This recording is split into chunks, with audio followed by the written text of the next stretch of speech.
ህዝብ ሲታዘብ ህዝብ ሲሸሽ ጫካውን የሚሸሽ ባህሩን የሚሸሽ መደበቂያ ነው የሚሸሽ።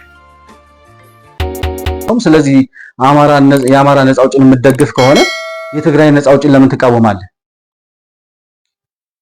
የአማራን ነፃ አውጪን የምትቀበል ከሆነና የኦነግ እና የኦነግ ሸኔን ጥያቄ ለምን ትቃወማለህ? ምን አጠፉ እነሱ? የሶማሌ ነፃ አውጪ ምን አረገ? የአማራ ነፃ አውጪ ጥያቄው ትክክል ከሆነ እነዚህ ግዳጃቸው አማራን ማጥፋት ነው፣ አማራን መስጠት አይደለም። ይህን እያወቃችሁ ከሆነ አብራችሁ ትጠፋላችሁ። በተለይ ትልቅ ናቸው ብለን የምናስባቸው በቃ ማሰብ ይችላሉ፣ መረዳት ማገናዘብ ይችላሉ ብለን የምናስባቸው ሰዎች ፋኖ የሚባል የሽፍታ ቡድን መጥቶ ስልጣን ይዛል ብለው ሲጠብቁ ሳያቸው የዘረኝነት ጨለማ ምን ያክል ጥልቅ እንደሆነ ነው የምንረዳው። ላንተ ያልሆነን ሰው ባይነግርህም ታውቀዋለህ።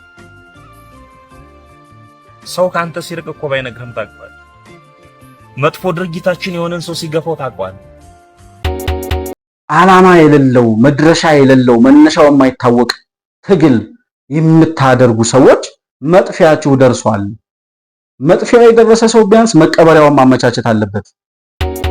ይህንን ደግሞ ለበዓል እየጠበቅ 3 ሊትር ዘይትና የሆነ ዱቄት ስለሰጠ ያልተቃወማችሁት ነገር ምንድነው? እናንተ የቀራችሁ ድሆችን መርዳት፣ ለድሆች ቤት መስራት፣ ድሆችን ማዕድ ማጋራት ነበር እስከዛሬ ያልተቃወማችሁት። ይሄው ዛሬ ተቃወማችሁ። ምን ቀራችሁ ከዚህ በኋላ? አሁን የአማራ ሕዝብ ጥያቄ ስላልተመለሰ የሚባል ውሸት ነው። አይመልስም፣ እንዲያውም እያሳጣው ነው። አንዳንድ ሰዎች የምትሸወዱት የአማራ ሕዝብ ጥያቄ ለማስመለስ አይደለም እየታገሉ ያሉት፣ ለመስጠት ነው። እውነታው ለመስጠት ነው። ሸኔ የአማራ ተወላጆችን ይገድል ነበር። እናንተም የአማራ ተወላጆችን እየገደላችሁ ነው። ያው በተወለዱበት ባደጉበት በኖሩበት።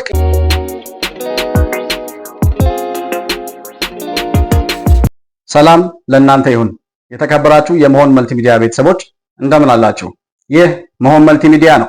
እንደተለመደው በሀገራችን ወቅታዊ ጉዳዮች ላይ አንዳንድ መረጃዎችን ለመለዋወጥና በሰሞኑ ከነበሩ አበይት ጉዳዮች ላይ ዋና ዋናዎቹን በማንሳት ከእናንተ ጋር ቆይታ የምናደርግ ይሆናል። ከፕሮግራማችን ጋር አብራችሁ እንድትቆዩ የምጋብዛችሁ ብሩክ የሾርቅ አሰፋ ነኝ። መሆን መልቲሚዲያ ላይክ፣ ሰብስክራይብ እና ሼር በማድረግ እንዲሁም ደግሞ ለሌሎች ተደራሽ እንዲሆን እንድታደርጉና ቤተሰብም እንድትሆኑ በአክብሮት ግብዣዬን አቀርባለሁ። እንዲሁም መሆን መልቲሚዲያ ማደግ አለበት መስፋት አለበት ብላችሁ የምታስቡ ተመልካቾቻችን በሱፐር ቻት እና በሱፐር ታንክስ ድጋፍ ልታደርጉልን ትችላላችሁ። እንግዲህ በዋናነት ዛሬ የምንመለከተው በትግራይ ክልል ያለውን የጊዜያዊ አስተዳደር ሹመትን የተመለከተና ከዛ በኋላ ጊዜያዊ አስተዳደሩ ያዋቀረውን የካቢኔ ሁኔታ ብዙ ተቃውሞ እየገጠመው እንደሆነ እየሰማን ነው። እሱን ዳሰሳ የምናደርግበት ይሆናል። እንዲሁም ደግሞ በአማራ ክልል የሚገኘው ፋኖ የሚባለው አሸባሪ ቡድን እየፈጸመ ያለው በንጹሃን ላይ እየፈጸመ ያለው ግፍና በደል እጅግ አስነዋሪና አጸያፊ ድርጊቶችን በንጹሃን ላይ እየፈጸመ ነው የሚገኘው። ስለዚህ እሱንም በተመለከተ አንዳንድ ሐሳቦችን የምንለዋወጥ ይሆናል። ከዛ በተረፈ እንግዲህ ከሰሞኑ ወደ ዋናው ጉዳይ ከመግባቴ በፊት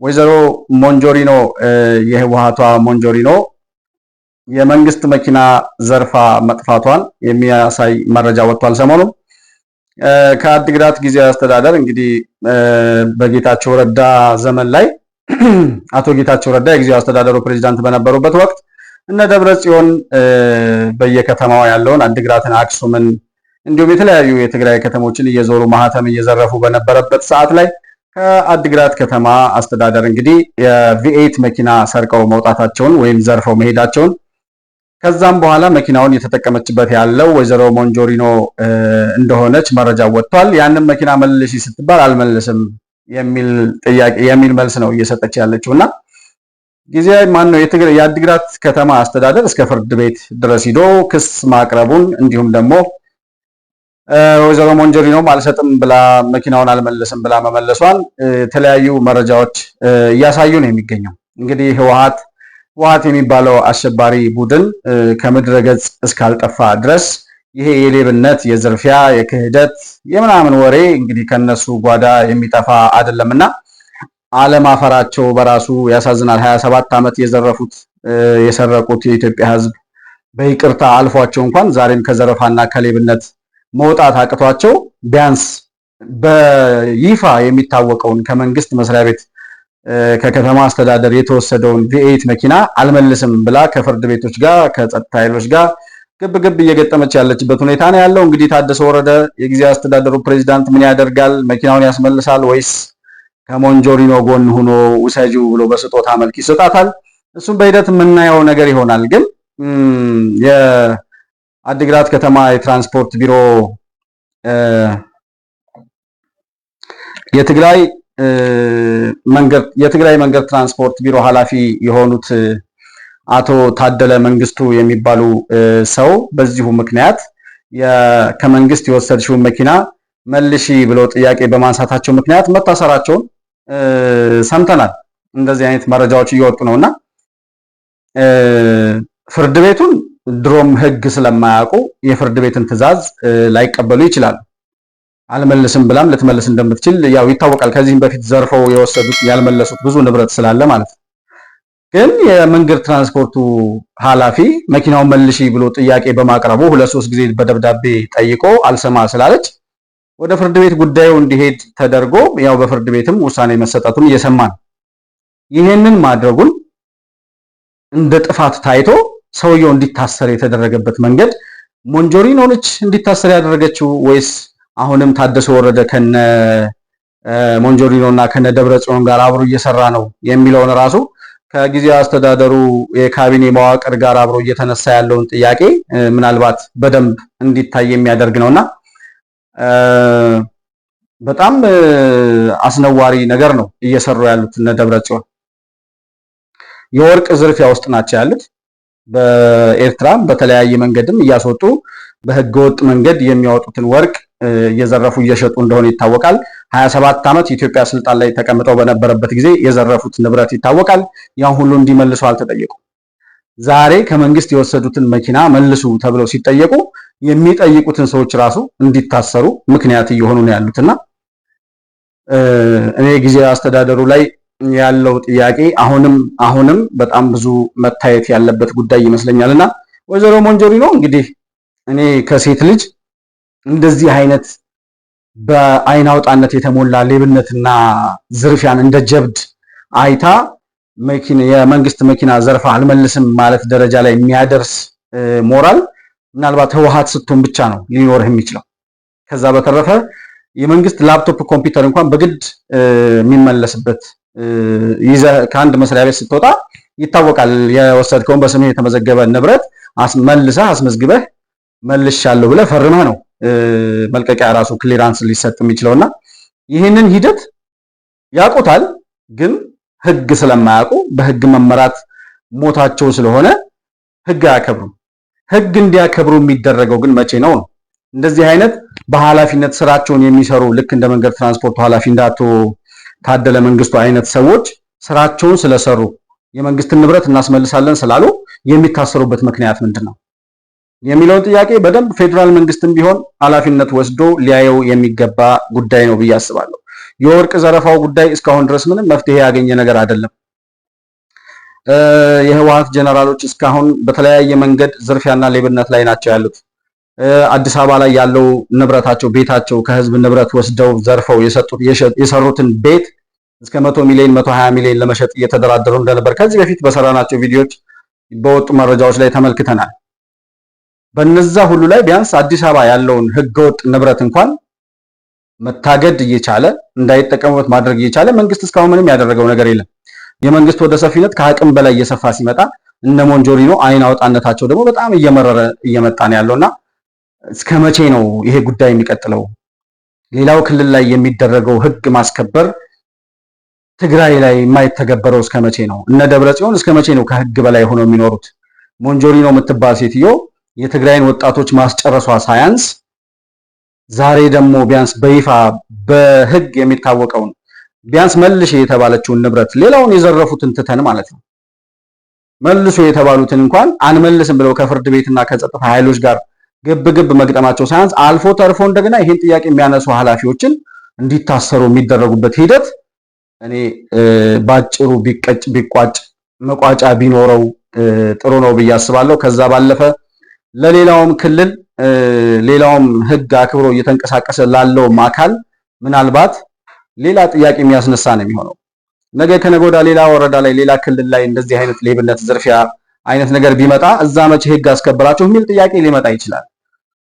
ስለዚህ ሁሉም ቦታ ላይ ማንም ሰው ከሕግ በታች ነው ከተባለ የሕግ የበላይነት ሊከበር ይገባል። እነ ሞንጆሪኖ ትንሽ አይን አውጣነታችሁን ቀንሳችሁ ቢያንስ የሚታወቅባችሁን በይፋ በፀሐይ በጠራራ ፀሐይ የወሰዳችሁትን የዘረፋችሁትን ንብረት መልሱ ስትባሉ እንደው ትንሽ እፍረት እንኳን ተሰምቷችሁ ለትግራይ ሕዝብ ክብር ሲባል እንደው ትንሽ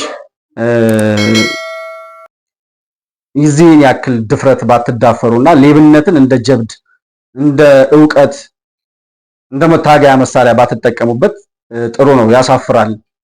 የትግራይ ሕዝብ ኩሩ ሕዝብ ለሀገሩ ለሕዝቡ የሚሰሩ ወጣቶች ያሉበት ሕዝብ ነውና ለነሱ ሲባል ቢያንስ እንደው በሕዝቡ ስም የወሰዳችሁትን ንብረት እንኳን ብትመልሱ ለራሳችሁም ስም ለፓርቲውም እንዲሁም ደግሞ ለትግራይም ሕዝብ ክብር ነውና ያንን ነገር መንግስትም ሊያስብበት ይገባል። እየታሰሩ ያሉ አላግባብ እየታሰሩ ያሉ ሰዎችን ጊዜያዊ አስተዳደሩ እንዴት ነው መፍትሄ የሚሰጣቸው? ይሄም ጥያቄ ላይ ያለ ጉዳይ ነውና ጊዜያዊ አስተዳደሩ በጣም ብዙ ጥያቄዎች እየተነሱበት ነው ያለው። እንግዲህ አቶ ታደሰ ወረደ ባለፈው አቶ ጌታቸው ከስልጣን መልቀቃቸውን ወይም ጊዜያዊ አስተዳደሩ 2 ዓመቱን መጨረሱን ተከትሎ አቶ ጌታቸው ወደ የጠቅላይ ሚኒስትሩ አማካሪ ሆነው መሾማቸውን እና ጊዜያዊ አስተዳደሩን ደግሞ አቶ ታደሰ ወረደ መረከባቸውን ሰምተናል።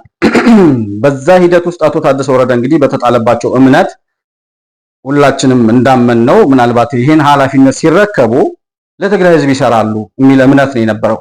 ግን በጌታቸው ወረደ በኩል ያለው የትግራይ ቡድን ወይም ይሄ ህወሓት ቡድን እስካሁን ድረስ ታደሰ ወረደ እየወሰደ ያለው እርምጃ ትክክል እንዳልሆነ የሚያዋቅራቸው የካቢኔ አባላት ከአንድ ወገን ከነደብረጽዮን ወገን ብቻ የተውጣጡ ሰዎች መሆናቸውን እያሳዩ እየተናገሩ ነበር የነበረውና የት ያደርሳል? ምንም ለውጥ ላይመጣ እንዱ የትግራይ ሕዝብ መከራውን ብታሳጥሩለት ሰላም የሚያገኝበትን ጊዜ ብታፋጥኑለት አይሻልም ወይ? አሁን እናንተም ደብረጽዮንንም አምጥተህ ሾምክ።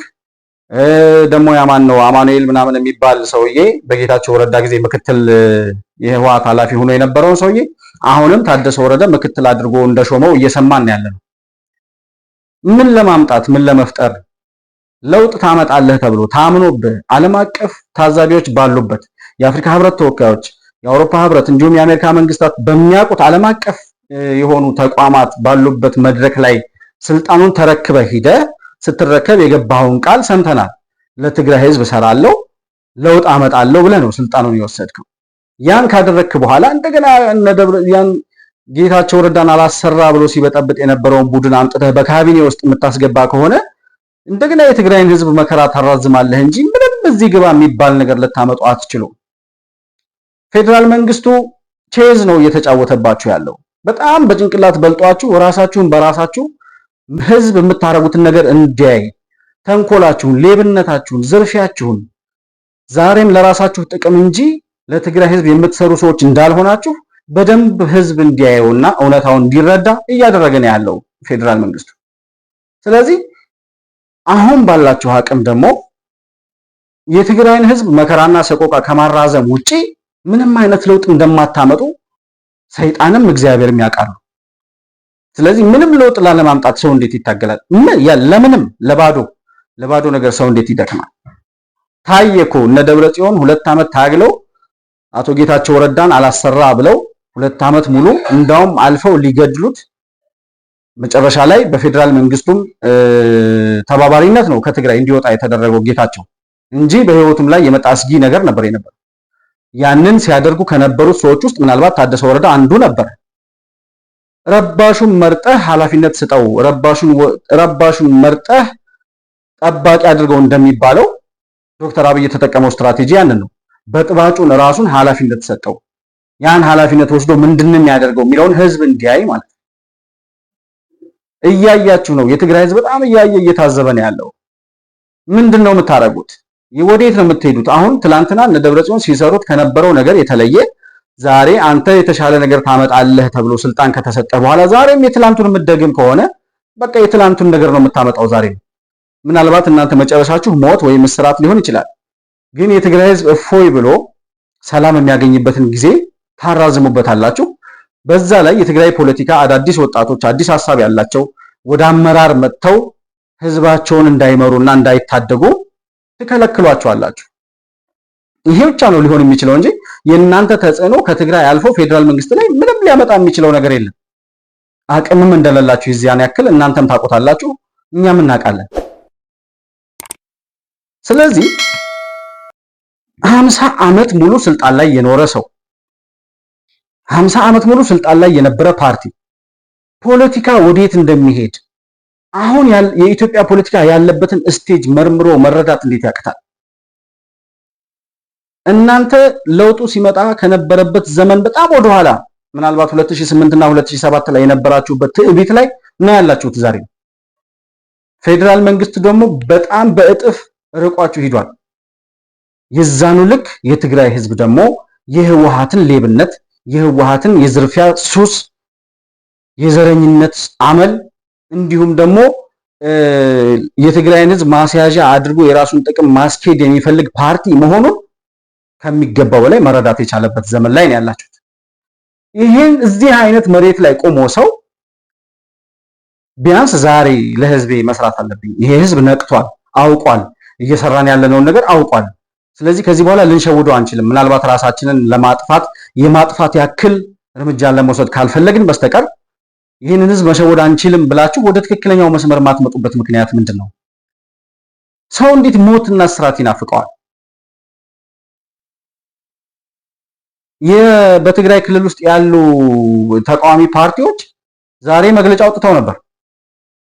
የነጌታቸው ረዳ ቡድን የተቃወመውን የጊዜያዊ አስተዳደሩ እየሾመ ያለውን ታደሰ ወረደ እየሾመ ያለውን ካቢኔ ተቃውመው ጊዜያዊ አስተዳደሩ እየሾመ ያለው ካቢኔ መፍረስ አለበት፣ ተቀባይነት የለውም፣ ሁሉንም ያካተተ አይደለም፣ ከአንድ ወገን ብቻ ነው ሰብስቦ እያስገባ ያለው የሚል ተቃውሞ እየቀረበ ጆሮ ዳባ ልበስ ብሎ መሄድ ያደርሳል። ትላንትና ምርጫ ቦርድን መስማት አቁማችሁ ነበር። ፌዴራል መንግስቱን መስማት አቁማችሁ ነበር። በዛ ምክንያት የገባችሁበትን አዘቅት ታውቁታላችሁ። ያንን ባለመስማታችሁ ምክንያት ባስነሳችሁ ጦርነት ከ1 ሚሊዮን በላይ የትግራይ ወጣቶችን ማስጨረሳችሁን ታውቃላችሁ። እስከ ዛሬ ድረስ 5-6 ዓመት ሙሉ የትግራይ ህዝብ ሰላም እንዳያገኝ ምክንያት የሆናችሁት እናንተ ናችሁ። ይህንን ለውጥ ልታመጣ ትችላለህ ተብሎ ስልጣን ላይ የተቀመጠው ሰውዬ ደግሞ ዛሬም ከአመፀኞችና ከአሸባሪዎቹ ከነደብረጽዮን ጋር እየተባበረ ሲታይ ምንድነው መጨረሻው? የትግራይ ፖለቲካ በእውነትስ ፌዴራል መንግስቱ ይህንን እያየ ዝም የሚለው እስከ መቼ ድረስ ነው? አይነው በጣም የጭንቅላት ጨዋታን የተጫወተ ያለው ዶክተር አብይ በራሳችሁ ጊዜ እርስ በርሳችሁ ያላችሁን ተንኮል ተጠላልፋችሁ እስከምትወድቁ ድረስ እየጠበቃችሁ ነው ያለው። ግን በዛ ውስጥ ሰላም የሚያጣ ህዝብ አለ፣ ዋጋ የሚከፍል ህዝብ አለ፣ እየታሰሩ ያሉ እየታፈኑ ያሉ ወጣቶች አሉ። የነዚህ ሁሉ ግፍና ሰቆቃ የት ያደርሳል? ነገ ከነገ ወዲያ የምትሄዱበት መንገድ ወደ ጨለማ ነው፣ ወደ ገደል ነው እየገባችሁ ያላችሁት። ወደ ትክክለኛው መስመር ተመለሱ። ከሻዕቢያም ጋር ተባበራችሁ፣ ከግብፅም ጋር አወራችሁ፣ ከሶማሊያም ጋር ተነጋገራችሁ፣ የምታመጡት ለውጥ የለም። ኦሬዲ የእናንተ ፖለቲካ የተበላ ቁብ ነው። በራሳችሁ ጊዜ ተጠላልፋችሁ እስከምትወድቁ ድረስ ነው እየተጠበቃችሁ ያላችሁት እንጂ ምንም በዚህ ግባ የሚባል ለውጥ ልታመጡ ማስችሉ ሰዎች እንደሆናችሁ ትታወቃላችሁ። ግን እድሉ ሲሰጥ ቢያንስ እንደው ስለ ህዝብ ሲባል ስላሰቃያችሁት ዋጋ ስላስከፈላችሁት ህዝብ ሲባል ዛሬ እንኳን የያዛችሁትን ስልጣን በአግባቡ ብትጠቀሙበት ያዋጣል። ከዛ በተረፈ ትላንትና የነበራችሁበት ገደልና ጉድጓድ ይታወቃል። ዛሬም ወደዛ ወደ ነበራችሁበት ገደል ነው የምትሄዱት። መጨረሻችሁ ማረፊያችሁ ቃሊቲ ሊሆን ይችላል። እስከዛ ድረስ ግን ጊዜ ያላችሁና ተጠቅማችሁ ታደሰ ወረደም እነ ደብረጽዮን ላይም ቢሆን እርምጃ ሊወስድ የሚችልበት ጉልበት ተሰጥቶታል። ያንን መጠቀም እንዲችል የትግራይ ፖለቲከኞች፣ የትግራይ ወጣቶች፣ የትግራይ ምሁራን፣ በተለያየ አደረጃጀት ላይ ያሉ የትግራይ ወጣቶች እንዲሁም መላው የኢትዮጵያ ሕዝብ ድጋፍ የሚያስፈልግ ከሆነ ለጊዜያዊ አስተዳደሩ ድጋፍ ማድረግ አለበት። ግን አሁን እየታየ እንዳለው ጊዜያዊ አስተዳደር ላይ የተቀመጠው ሰውዬ ራሱ የሽብርተኞቹ የነደብረ ጽዮን ቡድን አባል መሆኑ እየታየ ነው ያለው። በዚህ ሁኔታ እዛው ባሉበት መርገጥ ካልሆነ በስተቀር ወዴትም መራመድ አይቻልምና ከእውነታው ጋር መታረቅ ቢቻል ምናልባት እስራትና ሞት ባይናፍቃችሁ የትግራይን ሕዝብ ሰላም ወደ ነበረበት መመለስ ብትችሉ ኃላፊነቱ እጃችሁ ላይ ያለውና ብትጠቀሙበት ጥሩ ነው። ጌታቸው ረዳ ግብዣ አድርጋችሁለት እንደነበር ሲናገር ነበር። ታደሰ ወረደ የምስጋና ፕሮግራም አዘጋጅተናል ለጌታቸው ረዳ ብሎ ጌታቸው ረዳ አልመጣም እናንተ ጋር መጥቼ አንተን ማረግበት ጊዜ የለኝም ብሎ መልሶላቸዋል። ልትገድሉት የነበረ ሰው በተአምር እኮ ነው የተረፈው። ጌታቸው ረዳ ከእናንተ ገዳይ ስኳድ የተረፈው በተአምር ነው። ከሻዕቢያ ደህንነቶች ጋር ተመካክራችሁ ልታስገድሉት እንደነበር የተለያዩ መረጃዎች እየወጡ ነው ያለው።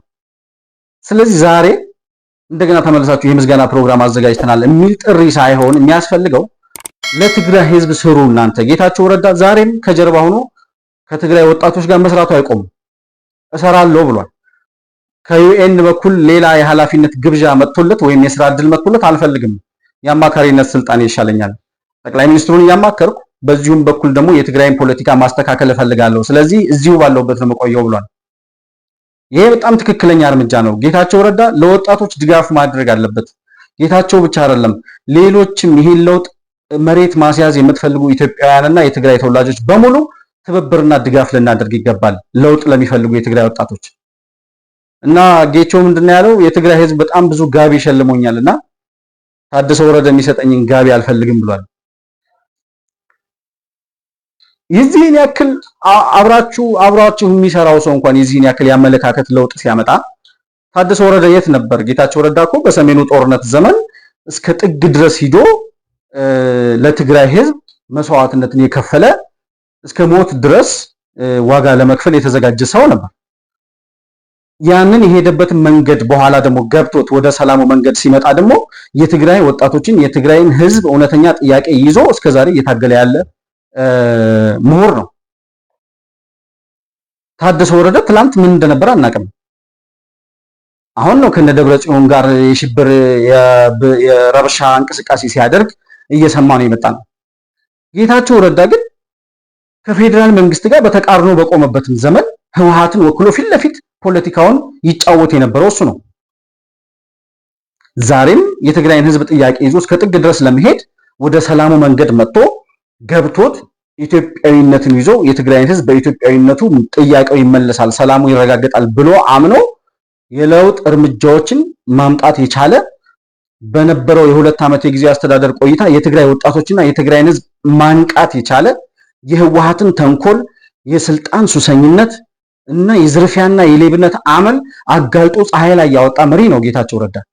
ዛሬም እያያችሁ ነው። ከጌታቸው ረዳ ያሉ ብዙ ወጣቶች አሉ። ከጌታቸው ረዳ ጎን ብዙ የትግራይ ወጣቶች አሉ። እያዩአችሁ ነው የምትሰሩትን ስራ። ዛሬም ጌታቸው ረዳ አርፎ ይቀመጣል፣ ፌዴራል መንግስት ጋር መጥቶ ስልጣን ስለያዘ በቃ የትግራይ ጉዳይ አይመለከተውም የሚል የለም። ይሰራል። የትግራይ ጉዳይ የማይመለከተው ኢትዮጵያዊ የለም። ጌታቸው ረዳ ደግሞ እንዳንድ ስቴክ ሆልደር እንዳንድ ኃላፊ እንደነበረ ሰው ሚስጥራችሁንም ስራችሁንም ተንኮላችሁንም ስለሚያውቅ ዛሬም በትግራይ ጉዳይ ላይ በእጅጉ እንደሚሰራ ይታወቃል። ስለዚህ በብሶት ነው ይሄ ለውጥ በፈለገ ወጣት ተገልብጣችሁ ከመውደቃችሁ በፊት የተሰጣችሁን እድል ተጠቀሙበት። ፌዴራል መንግስቱ ራሳችሁ በራሳችሁ ምናልባት ለውጥ ማምጣት ከቻላችሁ እድሉን ሰጥቷችኋል። ካልሆነ ደግሞ ራሳችሁ በራሳችሁ ጊዜ ተጠላልፋችሁ እስከምትወድቁ እያያችሁ ነው ያለው። የትግራይን ህዝብ ለውጥ የሚፈልገውም የትግራይ ወጣት አጠገባችሁ ሆኖ እየታገላችሁ ነው ያለው። ይሄን እድል ተጠቅማችሁ ወደ ሰላሙ የምትመጡ ከሆነ ትጠቀሙበታላችሁ። እንደነጌታቸው የትግራይ ህዝብ አመስግኗችሁ ይኖራል። ካልሆነ ግን ራሱ የትግራይ ህዝብ አሳልፎ እንደሚሰጣችሁና ማረፊያችሁ ቃሊቲ እንደሚሆን በእርግጠኝነት መናገር እችላለሁና በዚህ ጉዳይ ላይ ሁሉም ኢትዮጵያዊ፣ ሁሉም የትግራይ ተወላጅ በተለይ ምሁራንና ወጣቶቹ ትኩረት ሰጥተው ሊሰሩበት ይገባል የሚል እምነት አለ። ሌላው ወደ አማራ ክልል በኩል ስንመጣ አሸባሪው የፋኖ ቡድን ዕውቀት የሚነስረው መማር የማያቅ ያልተማረ የደንቆሮች ስብስብ መምህራኖችን እያሰረና እያሰቃየ እያንገላታ ያለበትን ቪዲዮ ለቆ ልክ እንደ ጀብድ እንደ ጀግንነት ቆጥሮ ትምህርት ለማስተማር ወይም ስብሰባ ለመሄድ አብረው የተንቀሳቀሱ መምህራንን አግቶ በመያዝ በዱላ እየደበደበ እያንበረከከ ስቃያቸውን ሲያሳያቸው ነበር።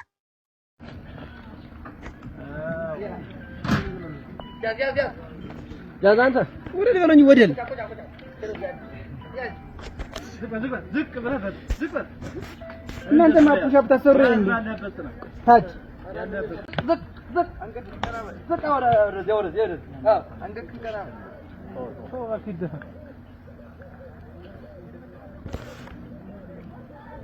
ከማራዝ እናንተ በልጣችሁ አሰርክሩ ላይ ዘርግታችሁ ተዋራችሁ ለታችን ትምህርት ሁላችሁ ተናገሩ። የዘተሩ ትምህርት ማን ይቀርባል? ዩኒቨርሲቲው በምን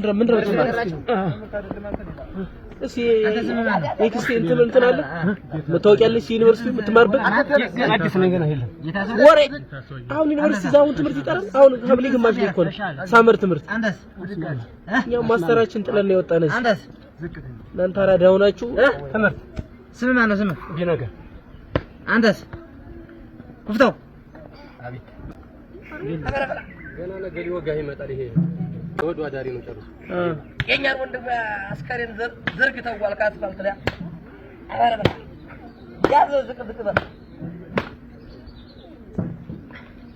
አንተ ከባንዳ ጋር ተሰበሰበ ተዳለ ባለበት እግር ባለበት እግር ለከለ ደሞዙ ነው ታውታው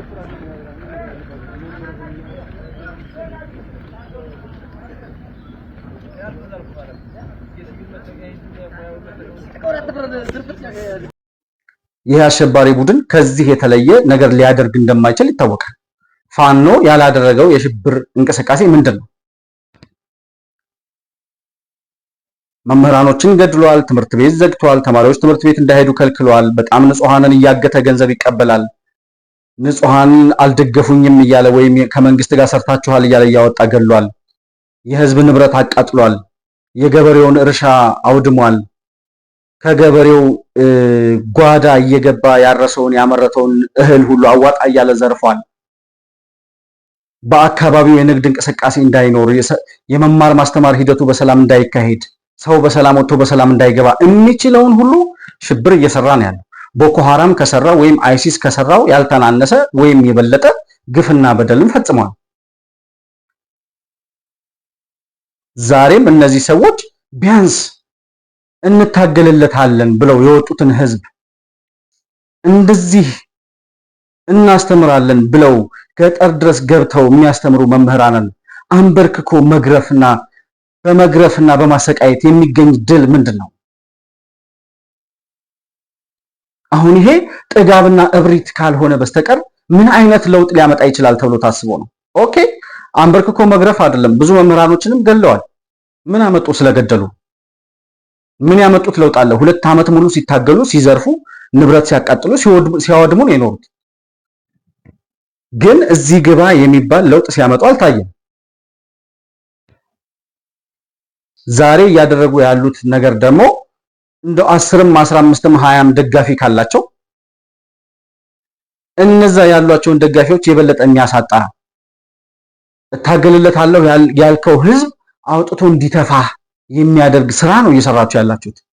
ይህን በማድረግ ምን ይሳካል? ምን አይነት የፖለቲካ ዓላማ ነው የሚሳካው?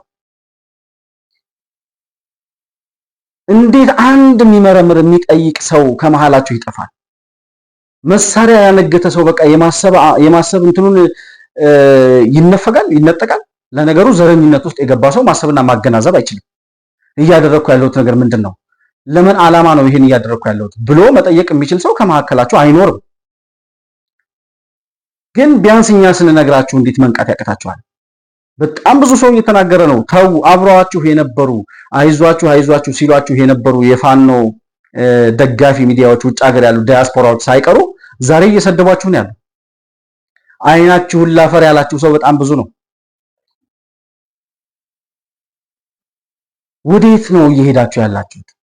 መነሻችሁ ምናልባት ወደ ትግል የገባችሁበት ዓላማ ኦሮሚያ ክልል ላይ እየተገደሉ ያሉ የአማራ ዜጎች የአማራ ተወላጆችን ለመታደግ የሚል የውሸት ምክንያት ነው የምትሰጡት አንዳንዶቻችሁ ስትጠየቁ፣ ወይም ሊሆን ይችላል ተብሎ ይታሰባል። እኛ እንደው ምክንያት ስንፈልግላችሁ ኦሮሚያ ክልል ላይ የተገደሉ በነበሩ ንጹሃን የአማራ ተወላጆች ምክንያት ነው የተደራጃችሁት ብለን እንኳን ብናስብ ኦሮሚያ ክልል ላይ የአማራ ተወላጆች ስለተሰቃዩ አንተ ጎጃም ላይ ተደራጅተህ የአማራ ተወላጆችን ድጋሚ ማሰቃየት ምን አይነት የፖለቲካ ክላሽ ነው እየፈጠራችሁ ያላችሁ?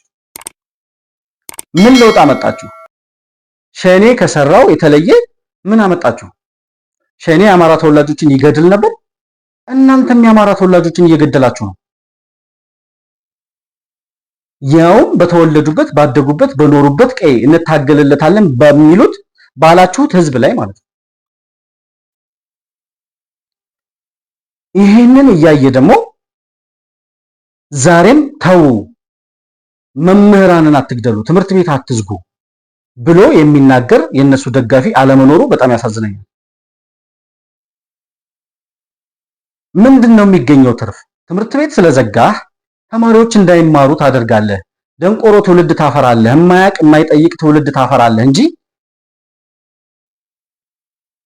ምንድነው የምታገኘው ለውጥ? 2 ዓመት እኮ ትምህርት ቤት ዘጋችሁ። 2 ዓመት መምህራን ገደላችሁ፣ አሰራችሁ። ምን አገኛችሁ? ምን አተረፋችሁ? በህዝብ ዘንድ የነበራችሁን ትንሽም ቢሆን እንደው የነበራችሁን ተቀባይነት እያጣችሁ ይደግፏችሁ የነበሩ ሰዎች ከጎናችሁ የተንሸራተቱ ሌቦች ናችሁ፣ ዘራፊ ናችሁ፣ ሽፍታ ናችሁ እየተባላችሁ ከመፈረጅ በስተቀር ምን ያገኛችሁት ነገር አለ? ሰው እንዴት ራሱን በራሱ ጊዜ እየጠለፈ ይኖራል? ህዝብ እኮ እያያችሁ ነው። ህዝብ እየመረመረ ነው፣ እያየ ነው። የምትሰሩትን ስራ እያየ ነው። ገበሬዎቹ የአማራ ገበሬ ምን እያለ እንደሆነ ማዳመጥ ትችላላችሁ። ቢያንስ ላስተምር ብሎ ገጠር ድረስ የሄደ መምህር በመግደልና በማሰር በማሰቃየት በመግረፍ የሚገኝ ድል እንደሌለ ከእናንተ በላይ ምስክር የለም። ምክንያቱም እስከዛሬ ድረስ የገረፋችኋቸው፣ የገደላችኋቸው፣ ያሰቃያችኋቸው መምህራን ብዙ ናቸው። ግን ምንም ያገኛችሁት ድል የለም። ሰው የሚኖርበትን ያለበትን ህዝብ ማጥቃት ከጀመረ አንድ ሽፍታ አታገላለሁ ብሎ ጫካ ሲገባ ሽፋን የሚሆነው የአካባቢው ህዝብ ነው። ሆነም ከተባለ የአካባቢውን ህዝብ እየገደልክ እያሰርክ እያሰቃየህ ደብቆ ሊያኖርህ የሚችል ህዝብ እንኳን በሌለበት ምን አይነት ትግል ነው የምታካሂደው? ሌላ ማናቀው የአማራ ህዝብ አለ እንዴ? እናንተ የምትታገሉለት እንታገልለታለን የምትሉትን የአማራ ህዝብ ስትዘርፉ፣ ስትገድሉ፣ ስታሰቃዩ ነው እያየን ያለ ነው። ለየትኛው የአማራ ህዝብ ነው የምትታገሉት?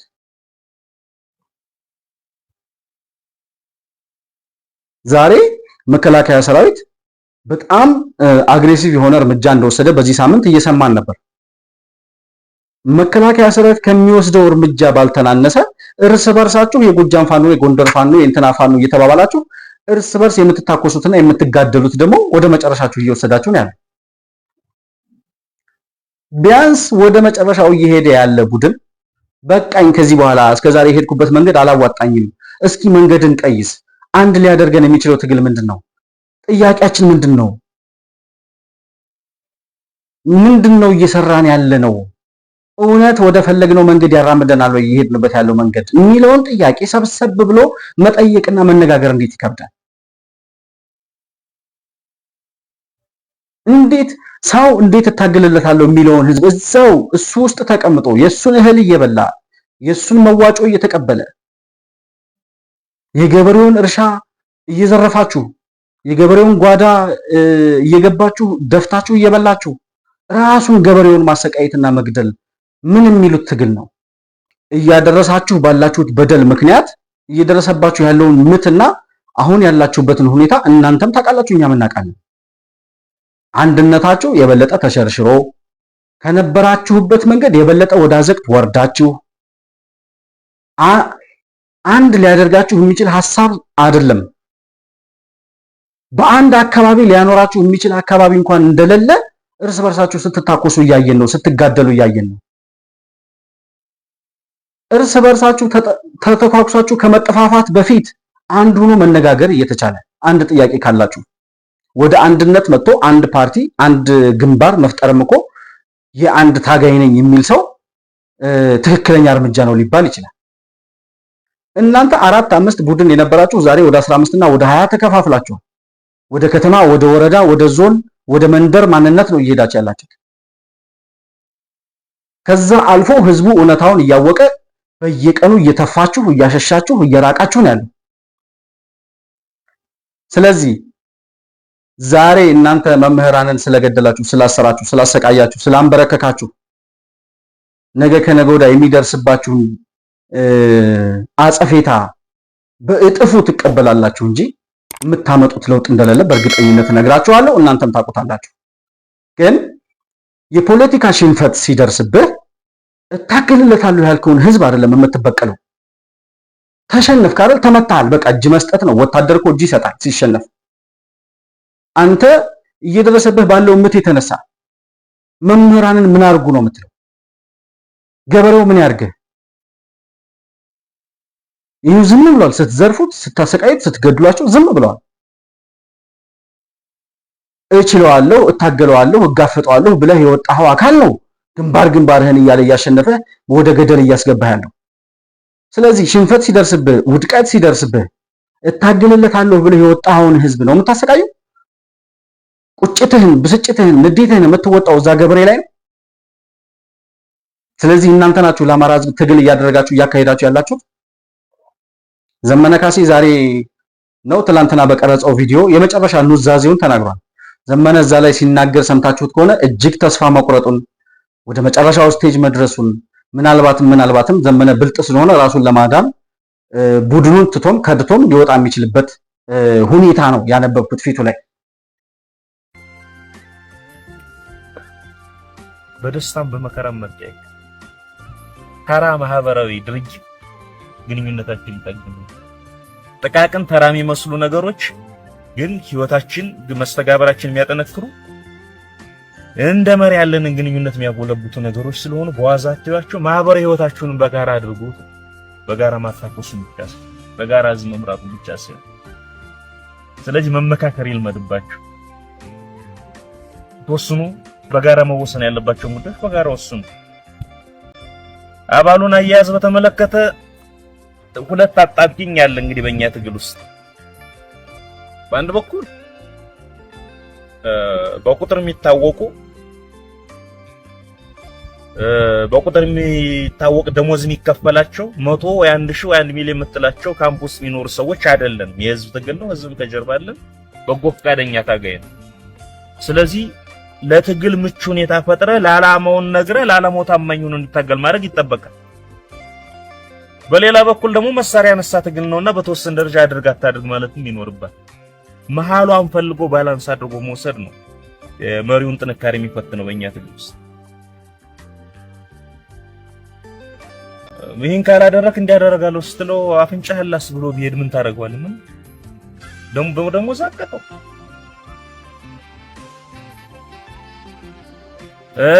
ደግሞ ዝሩ ልታረጓችን ማትበክም ትግሉ የሚፈልገው ልክ ዲሲፕሊን እንዲሆን ትግሉ የሚፈልገው ልክ ስነ ስርዓት፣ ደንብ፣ መመሪያ ክብሮ እንዴት ደግሞ ትፈልጋለህ? ላንተ ያልሆነን ሰው ባይነግርህም ታውቀዋለህ። ሰው ካንተ ሲርቅ እኮ ባይነግርህም ታውቀዋለህ። መጥፎ ድርጊታችን የሆነን ሰው ሲገፋው ታውቀዋለህ። እህቶቻችን፣ ወንድሞቻችን፣ ቤተሰቦቻችን ናቸው ያሉ ሽኒል እንሸፋፍነውን ሞክር። የህዝብ አይን ከእግዚአብሔር ቀጥሎ ያለ አይን አታመልጡ። ያይህ አንድ ህግ አለ። ከህዝብ መርፌ እንኳን ብትዋስ ለአንድ ቀን ካል ቀኑን ሳታሳልፍ፣ ለሁለት ቀን ካል ቀኑን ሳታሳልፍ አመስግነ መልስም። መርፌን ብትወስድበት በሬን ብትወስድበት እኩል ነው የሚታዘብ።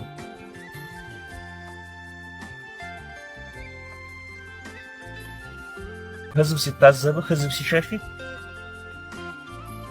ጫካውን የሚሸሽ ባህሩን የሚሸሽ መደበቂያን የሚሸሽ እና ይሄ አልሞት ባይ ተጋዳይነት ካፈርኩ አይመልሰኝ አይነት ወሬ ነው ሲያወራ የነበረው። መሸነፉን በእርግጠኝነት አውቋል። ከዚህ በኋላ ምንም ለውጥ ሊያመጣ እንደማይችል በእርግጠኝነት ተረድቷል። ቡድኑ እየተፈረካከሰ እየተሸነፈ እየተበተነ እንደሆነ ገብቶታል። ግን ዛሬም ካፈርኩ አይመልሰኝ አይነት ትግል ነው ወሬ የሚያወራው እሱ እና የዘመነ ካሴን ውሸት አሁን ያወራውን አይነት ውሸት እስከዛሬም ስንሰማው ኖረናል።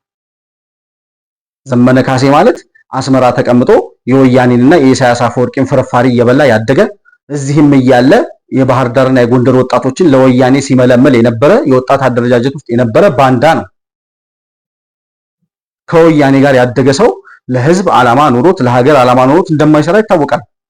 ምናልባት ተሸውዶ እንደው ከጎኑ የተሰለፈ ህዝብ እንኳን ቢኖር ዛሬ ጨረቃ ላይ ቀርቷል። አብሮት የነበረውም ህዝብ እየተበተነ ነው።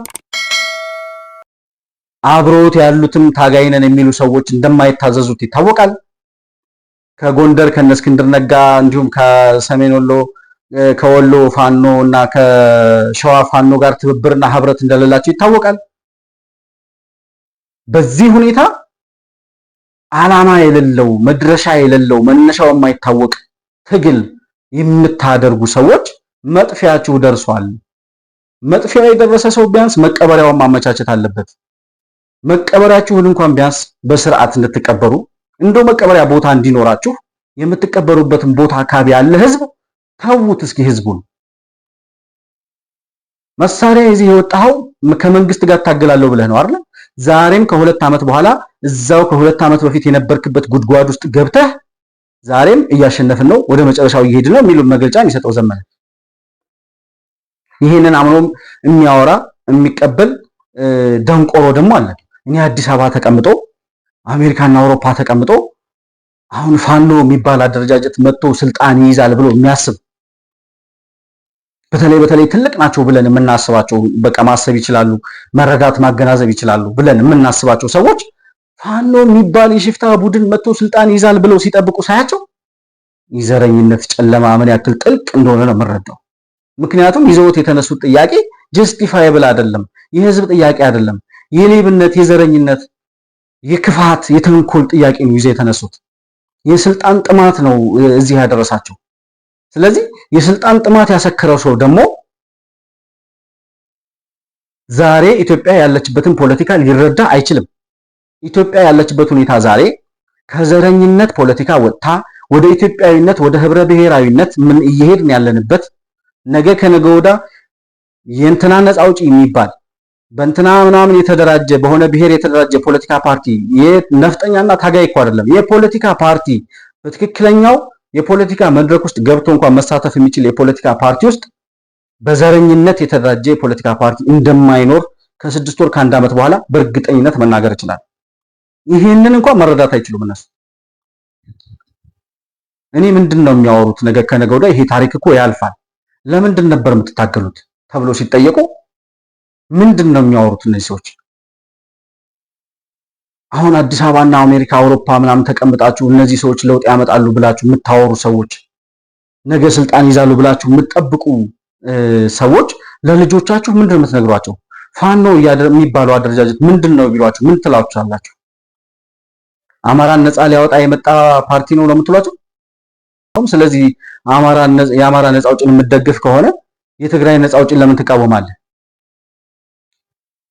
የአማራን ነፃ አውጪ የምትቀበል ከሆነና የአማራ ነፃ አውጪዎች ጥያቄ ጀስቲፋይብል ከሆነ ወይም እውነተኛ ነው ብለህ የምትቀበል ከሆነ የኦነግ እና የኦነግ ሸኔን ጥያቄ ለምን ትቃወማለህ? ምን አጠፉ እነሱ? የሶማሌ ነፃ አውጪ ምን አደረገ? የአማራ ነፃ አውጪ ጥያቄው ትክክል ከሆነ እንዲህ አይነት የተምታታ ዘረኝነት ምን ያክል በሽታ ውስጥ እንደሚከትና የዘረኝነት አዘቅት ምን ያክል ጥልቅ እንደሆነ የምታውቁት ድሮ በኢትዮጵያዊነታቸው የምናውቃቸው ኢሳት ውስጥ የነበሩ ጋዜጠኞች የሚያወሩትን ስትሰሙ ነው። ኢሳት እያሉ በኢትዮጵያዊነታቸው የምናውቃቸው ስለ ኢትዮጵያ የሚከራከሩ ወያኔን ለመጣል በተደረገው ትግል ውስጥ ኢሳት የተጫወተው ሚና ይታወቃል። በዛን ጊዜ በኢትዮጵያዊነታቸው የምናውቃቸው ኢሳት ሲዘጋ ኢሳት መዘጋት የለበትም ብለን ገንዘብ እንዲዋጣላቸው ጎፈንድሚ ሲሰበሰብ ራሳቸው እንዲችሉ አዲስ ሚዲያ እንዲከፍቱ በጣም ብዙ የሚዲያ ካምፔን ያደረግንላቸው ሰዎች ዛሬ ወደ ጎጣቸው ገብተው የሚያወሩትን ነገር ስትሰሙ በጣም ያሳፍራል። ለካ የዘረኝነት በሽታ እስከዚህ ድረስ ጥልቅ ነው ያስብላል። እነዚህ ሰዎች አሁን የምላችሁ ሰዎች ኢሳት ውስጥ የነበሩ ጋዜጠኞችን ታውቋቸዋላችሁ። እነ መሳይ መኮንን፣ እነ ጴጥሮስ መስፍን፣ እነ ወንድማገኝ ጋሹ የሚያወሩትን ወሬ ስትሰሙ ትናንትና ስለነሱ ኢትዮጵያዊ ናቸው ብዬ ያወራሁበትን ጊዜ ረግማለሁ። በጣም ያሳፍረኛል ማለት ነው። እነዚህ ሰዎች ትናንትና መከላከያ ኦሮሚያ ክልል ውስጥ ገብቶ ሸኔን እንዲያጠፋ ሸኔ የሚባል የታጠቀ ቡድን እስከ መቼ ነው ህዝብ እያሰቃየ የሚኖረው? መከላከያ ለምንድነው ኦሮሚያ ክልል የማይገባው ብለው መንግስትን ሞግተው ሲታገሉ የነበሩ ሰዎች ናቸው። ከዛም መከላከያ ኦሮሚያ ክልል ውስጥ ገብቶ እርምጃ ሲወስድ የስ በርታ ጎብዝ ቀጥል ብለው መከላከያን ሲያበረቱ ሲያጀግኑ የነበሩ ሰዎች ናቸው። የሰሜኑ ጦርነት ጊዜ ህወሓት እንደዛ ሀገር ሲያመስ መከላከያ ትግራይ ውስጥ ገብቶ የወሰደውን እርምጃ በቀዳሚነት በግንባር ቀደምትነት ሲደግፉ የነበሩ ሰዎች ናቸው። ዛሬ ፋኖ ነኝ የሚል አደረጃጀት መጥቶ አማራ ክልልን ሲበጠብጥና ሲያምስ መከላከያ ሰራዊት አማራ ክልል ገብቶ እርምጃ ልውሰድ ሲል ግልብጥ ብለው ወደ ዘራቸው ገብተው የመከላከያ ሰራዊት አማራ ክልል ላይ የዘር ማጥፋት እየፈጸመ ነው የሚል ፖለቲካ ጀመሩ። ኦሮሚያ ክልል ላይ ገብቶ እርምጃ ይወሰድ ያልከው መከላከያ፣ ትግራይ ክልል ላይ ገብቶ እርምጃ ሲወስድ ትክክል ነው ያልከው የመከላከያ ሰራዊት አማራ ክልል ላይ ሲገባ ዘር አጥፊ ሊሆን የሚችልበት ምክንያት አንተ ዘረኛና ወንጀለኛ የብሔርና የዘር ፖለቲካ ስለምታራመድ ብቻ ነው። አማራ ስለሆንክ የአማራ ማንነትህ ተገልጦ መነጽርህን አውልቀህ ስትታይ የእውነት ማንነታችሁ ተገልጦ ሲታይ አማራነታችሁ በልጦባችሁ እንደነ ጀዋር መሐመድ መጀመሪያ ኦሮሞ ነኝ እንደሚሉት መጀመሪያ አማራ ነኝ የሚል ፖለቲካ ውስጥ ነው የገባችሁት። እነዚህ ሰዎች ዛሬ የሚቃወሙት ቢያጡ መንግስት የሚሰራው ነገር ትክክል ሆኖባቸው የሚያወሩት የሚናገሩት ነገር ቢያጡ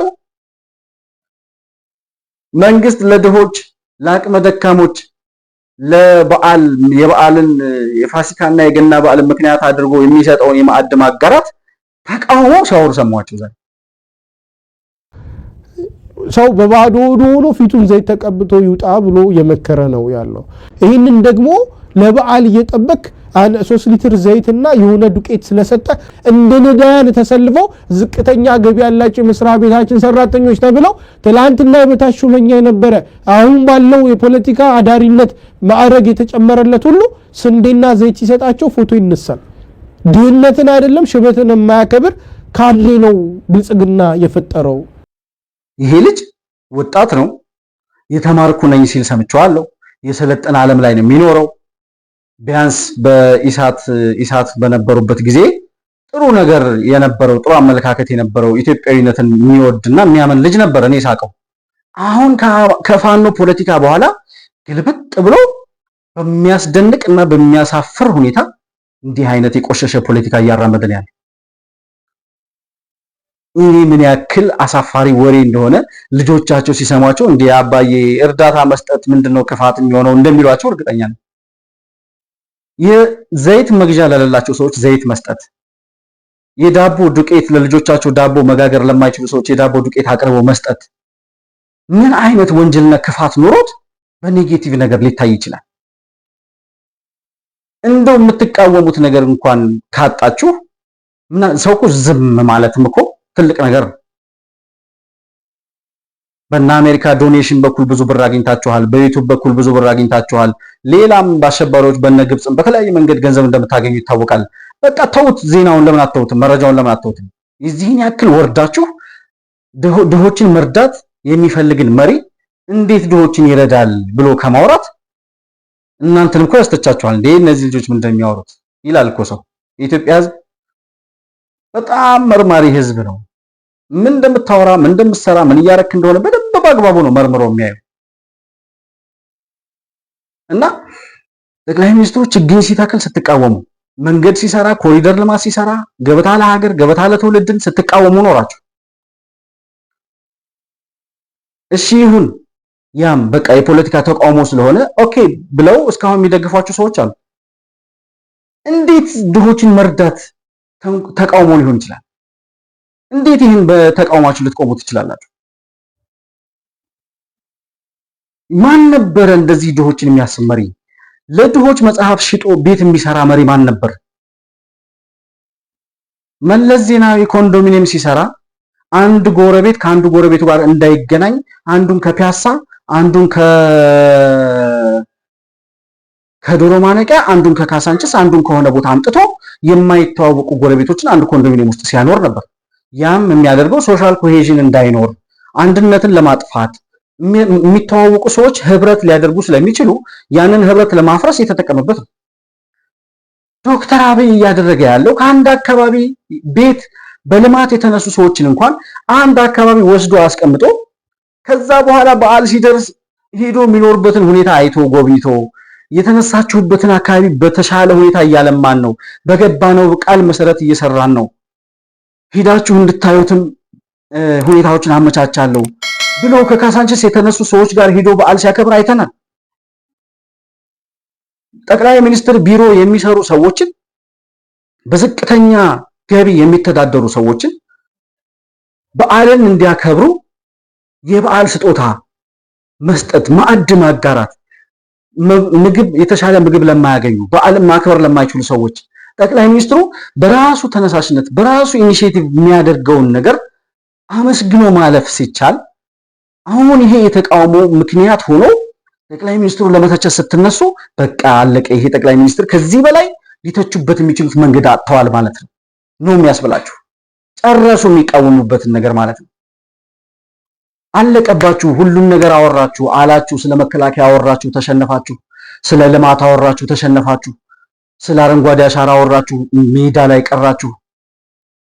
ያልተቃወማችሁት ነገር ምንድነው? እናንተ የቀራችሁ ድሆችን መርዳት፣ ለድሆች ቤት መስራት፣ ድሆችን ማዕድ ማጋራት ነበር እስከዛሬ ያልተቃወማችሁት። ይሄው ዛሬ ተቃወማችሁ። ምን ቀራችሁ ከዚህ በኋላ? እናንተን ነው አሁን ሰው ብሎ የሚያዳምጠው ሰው እናንተን ሰው ብሎ የሚያዳምጥ ሰው አሁን ራሱን መጠየቅ አለበት። እንዴ እነዚህ ሰዎች ለድሆች የሚሰጥ እርዳታን እንዴት ይቃወማሉ ማለት አለበት። የትኛው መሪ ነው ይሄ ሲያደርግ የነበረው? መቼ ነው የምናውቀው? ቢያንስ እኮ በእኛ እድሜ 2 መሪዎች ኃይለ ማርያምም ከተቆጠረ 3 መሪዎች አይተናል። በእነዚህ መሪዎች ዘመን መለስ ዜናዊ አንድ ቀን የድሆች ቤት ሄዶ በዓል ሲያከብር አይቻልም። ለድሆች እስኪ በዓል ማክበሪያ ብሎ ዘይት ገዝቶ ሲሰጥ አይቻልም። አትደግፉት። የፖለቲካ ልዩነት ይኖራችሁ ችግር የለውም። የፖለቲካ ልዩነት በየትኛውም ዓለም ያለ ነው። በሚታች ነገር ታችሁ ለድሆች የሚሰጥን እርዳታ እንዴት ሰው ተችቶ ይቆማል? ይሄ የድንቁርና ፖለቲካ ኢትዮጵያ ውስጥ መጥፊያው እንደደረሰ ማሳያዎቹ እናንተ ናችሁ። ምክንያቱም ከዚህ በላይ ልትቃወሙት የምትችሉት ነገር እንደሌለ ወይም ደግሞ እየተቃወማችሁ ያላችሁት ነገር ሁሉ ህዝብ እያየው እየተገለጠ ገሃድ እየወጣ ሲመጣ መጨረሻችሁ ሽንፈት፣ ውድቀት፣ ሞት እንደሆነ በራሳችሁ ጊዜ እያሳያችሁና እያረጋገጣችሁ ስለመጣችሁ እናመሰግናለን። ግን እናንተ የጭንቅላታችሁ ውስጥ ያለው የጨለማ ጥልቀት የዘረኝነት በሽታ መቼ እንደሚለቃችሁ በጣም ያሳዝነኛል። ልጆቻችሁ የምታወሩትን ነገር ሲሰሙ ምን እንደሚሏችሁ ምን እንደምትሏቸው እግዚአብሔር ይወቅ። እና በጣም አሳፋሪ ነገር ነው ያለው። በተለይ በአማራ ፖለቲካ ውስጥ ያለ የተበላሸ የቆሸሸ ዘረኝነት ፖለቲካ መጥፊያው እየደረሰ ነው ያለው፣ መጨረሻው ላይ እየደረሰ ነው ያለው። ግን የተሰጣችሁን የሰላም መንገድ እንኳን መጠቀም ባትችሉ አብሯችሁ ያለውን የምትታገሉለትን ህዝብ አትግደሉ። መምህራኖችን አትሰሩ፣ አታሰቃዩ። ቢያንስ አሁን ያላችሁ 10-15 ደጋፊ ከጎናችሁ እንዳይሸሽ እነ በኤምኤስ ሚዲያ ላይ እንዳሉት ልክ እንደነ ጴጥሮስ አይነት ሰዎች ደግሞ የምትደግፏቸው ፋኖች ቢያንስ መምህራንን መግደላቸውን መቃወም አለባችሁ። መቃወም ጀምሩ። ዛሬ ኢትዮጵያ መምህራን ላይ ደረሰ በደል ተብሎ በተለያየ መንገድ የተለቀቀ ቪዲዮ አለ። ያ ቪዲዮ ማን ለቀቀው? ያን ድርጊት ማን ፈጸመው? የሚል ጥያቄዎች የተነሱ፣ በአንድ በኩል ብልጽግና ቅድም እንዳልከው ከጦርነቱ ጋር ተያይዞ የፕሮፓጋንዳ የበላይነቱን ለመጨበጥ ሰሞኑን መገናኛ ብዙሃኑን በዚህ መልኩ ብዙ ነገሮች እያስነገረ ነው። የዲጂታል ክንፉም ፋኖ እንዳለቀለት ብዙ እያወሩ ነው። ለፕሮፓጋንዳ መስሪያ ብለው ፋኖን በአጠቃላይ ለማጣጣል የተጠቀሙበት ሂደት እያንዳንዷን ቀዳዳ የፕሮፓጋንዳውን የበላይነት በመቆጣጠር ምናልባት በህዝቡና በፋኖ ደጋፊው መካከል መቆራረጥ ወይም ልዩነትን ለመፍጠር የተደረጉ ሴራዎች እንዳሉም ታሳቢ መደረግ አለበት። ካልሆነ እናንተም የሚመለከታችሁ ተመልካች መጨረሻችሁን እያየ የራቃችሁ ነው የሚሄደው። ፋኖ የምትሏቸው ነገ መተው ስልጣን ይዘዋል የምትሏቸው ዘራፊዎችና ሌቦችም መጥፊያቸው እየተቃረበ እየደረሰ ነው ያለው። እስከዛሬ ከተከፈለው ዋጋ በላይ አይብስም አሁን ያለው። መንግስት ግን እነዚህ ሰዎች አሁን መምህራንን አስረው አንበርክከው የሚያሰቃዩበት ቦታ ላይ የሆነች የገጠር ወረዳ ቀበሌ እንደሆነች መንደር እንደሆነች ያስታውቃል። እዛ ከተማ ውስጥ ረጅም ሰዓት እንደቆዩ ቢያንስ የቀረጹት ቪዲዮ ከ6 እስከ 10 ደቂቃ ይሆናል። አካባቢው ላይ ያለው የዞኑ አስተዳዳሪ የወረዳው አስተዳዳሪ ከነሱ ጋር አብሮ ስለሚሰራ ነው የቀበሌው አስተዳዳሪ ወይስ መከላከያ እዛ አካባቢ የሚሆነው ነገር መረጃ ሳይደርሰው ቀርቶ ነው? ህዝብ መሃል ገብተው እንደዚህ አይነት ነገር እንደዚህ አይነት ስቃይ በመምህራን ላይ በንጹሃን ላይ የሚያደርሱ ወንጀለኞችን ቶሎ የሆነ ነገር አድርጎ እርምጃ ወስዶ ኦፕሬሽን አድርጎ ማጥፋት ያልተቻለው ለምንድን ነው? አይኖ ብዙ እርምጃ እየወሰደ ነው፣ ብዙ ዋጋ እየከፈለ ነው መከላከያ። ግን ደግሞ እንደዚህ አይነት የገጠር ቀበሌዎች ላይ ገብተው እርምጃ የሚወስዱ ፋኖዎችን ቢያንስ መረጃ የሚያቀብል ሰው እኮ ከዛ ውስጥ መንግስት ማስቀመጥ አለበት። የመረጃ ሰንሰለቱን ማስፋት አለበት መንግስት። ንጹሃን ውስጥ ገብተው የሚታገሉ ሰዎች ንጹሃንን ነው የሚጎዱት በእርግጠኝነት ቢሆንም ግን እነሱ ከሚያደርሱት ጉዳት የበለጠ አይሆንም። የአካባቢውን ህዝብ እነዚህ ሰዎች አሳልፎ ለመስጠት መተባበር አለበት። አሁን የአማራ ህዝብ ጥያቄ ስላልተመለሰ የሚባል ውሸት ነው፣ አይመልስም። እንዲያውም እያሳጣው ነው። አንዳንድ ሰዎች የምትሸወዱት የአማራ ህዝብ ጥያቄ ለማስመለስ አይደለም እየታገሉ ያሉት ለመስጠት ነው። እውነታው ለመስጠት ነው። የአማራ ህዝብ ጥያቄ ለሌላ አካል መስጠት ነው አጀንዳው። ታዲያ ላስታ ላይ ምን ጦርነት ያስፈልጋል? ቅድም የሆኑ ሰው የተናገሩት አለ። ለምን ሸዋ ላይ፣ ለምን ጎጃም ላይ፣ ለምን ጎንደር ላይ? ዓላማው አማራ ማድቀቅ፣ ዝቅ ማድረግ፣ በስለንቦናም በኢኮኖሚም በሰው ኃይልም ማምከን ነው። እነዚህ ግዳጃቸው አማራን ማጥፋት ነው፣ አማራን መስጠት አይደለም። ይህን እያወቃችሁ ከሆነ አብራችሁ ትጠፋላችሁ። ሳታውቁ ከሆነ ግን እወቁት፣ አማራን ማሳጣት ነው። እውነታው እሱ ነው። ስለዚህ ማሰብ ያለብን ብዙሃነታችንን የአማራ ህዝብ ጸጋ አድርገን ነው መቀጠል ያለብን። በሃይማኖትም ይሁን በብሔር ስብጥራችን እንደ ትልቅ ጸጋነት ነው ማየት ያለብን። ከየት የመጣ ነው አሁን እኔ የሚል አስተሳሰብ? ታላቅነቱ የት ነው የጠፋው? አቃፊ ነው ምናምን እያልን እንዴት ነው እንደዚህ አይነት አሁን ወርደን ወደ ታች ቡጭ ያልነው?